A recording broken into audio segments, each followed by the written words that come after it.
धर्म के नाम पर अतिक्रमण करने का यह फॉर्मूला हमारे देश में बहुत पुराना है, बड़े लंबे समय से चलता आ रहा है।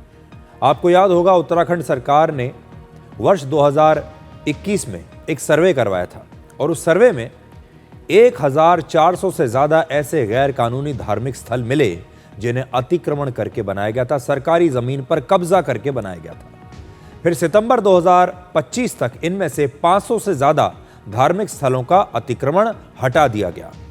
वहां अतिक्रमण करने वालों में सभी धर्मों के लोग शामिल थे। इसमें 1000 से ज़्यादा गैर कानूनी मज़ारें भी थीं। और इस अभियान के बाद उत्तराखंड में वन विभाग की 2500 एकड़ ज़मीन को अतिक्रमण से मुक्त कराया गया है और ये वो ज़मीन है जो अब आम जनता के काम आएगी, सरकारी काम के लिए इस्तेमाल की जाएगी। सुप्रीम कोर्ट ये कह चुका है कि अगर कोई भी धर्मस्थल किसी सरकारी ज़मीन पर गैर कानूनी तरीके से बनाया गया है तो सरकार उसे हटा सकती है।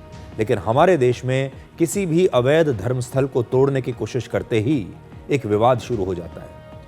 पूरी दुनिया में मुसलमानों का सबसे पवित्र स्थान माना जाता है मक्का, और वहां पर भी कई बार ऐतिहासिक मस्जिदों और इमारतों को हटाया जा चुका है, लेकिन वहां मस्जिदों को हटाने पर कभी कोई विवाद नहीं होता।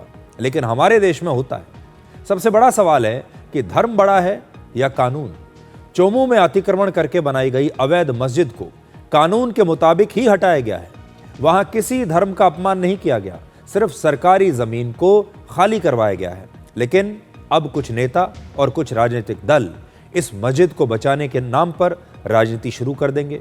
वो कहेंगे कि हमारे देश में जानबूझकर एक खास धर्म के लोगों को निशाना बनाया जा रहा है, और ये वो नेता होंगे जो ये सोचते हैं कि अगर उन्होंने धर्म के नाम पर किसी गलत काम का भी साथ दिया तो देश के मुसलमान उन्हें वोट देंगे।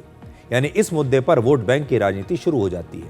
और अगर किसी ने यह कह दिया कि कानून के मुताबिक ऐसी अवैध मस्जिदों को हटाया जाना सही है, तो हमारे देश के जो लिबरल्स हैं, हमारे देश के जो सेकुलर लोग हैं, वो उनके पीछे पड़ जाएंगे और उन पर सांप्रदायिक होने की मोहर लगा दी जाएगी।